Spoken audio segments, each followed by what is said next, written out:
சென்னையில் நடைபெறுவது formula 4 car ரேஸா அல்லது நாய் ரேஸா என முன்னாள் அமைச்சர் ஜெயக்குமார் வெளுத்து வாங்கியுள்ளார். திமுக அரசை பொறுத்தவரை முதலாளித்துவ அரசு, ஒரு கார்பரேட் அரசு. எத்தனையோ ஏழை எளிய நடுத்தர மாணவர்கள்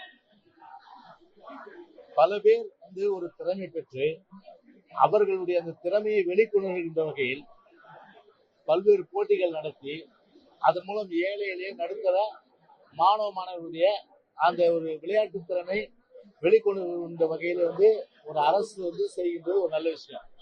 ஆனா இந்த அரசு, இந்த கார்பரேட் அரசை பொறுத்தவரை அது போன்ற எந்த ஒரு செயலையும் செய்யவில்லை. இது ஒரு முதலாளித்துவ அரசு. ஏன்னா இது யாரு, ஒரு பெரும் கோடீஸ்வரர், பெரும் பணக்காரர்கள், அவர்களுக்கான ஒரு பந்தயம் தான் இந்த ஃபார்முலா 4.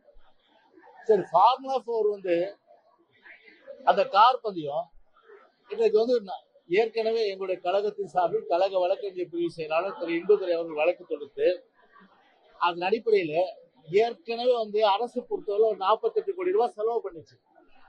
அந்த 48 கோடி ரூபாய் இந்த கார் ஃபார்முலா 4 ரேஸ் நடத்துற நிறுவனம் திருப்பி தரணும். அது இன்னும் தரல. அது ஒரு கேள்வி. ரெண்டாவது, இது ஃபார்முலா 4 கார் ரேஸா இல்ல நாய் ரேஸான்னு தெரியல. இப்போ ஃபார்முலா 4 கார் ரேஸா இல்ல நாய் ரேஸான்னு தெரியல. ஒரு நாய் உள்ள பூந்து 1 மணி நேரம் அவங்களுக்கு தண்ணி காட்டியிருக்கு. நான் கேட்கிறேன், FIA சர்டிபிகேட் முன்னாடி வாங்கணுமா இல்லையா? ஏன் FIA சர்டிபிகேட் முன்னாடி வாங்கல?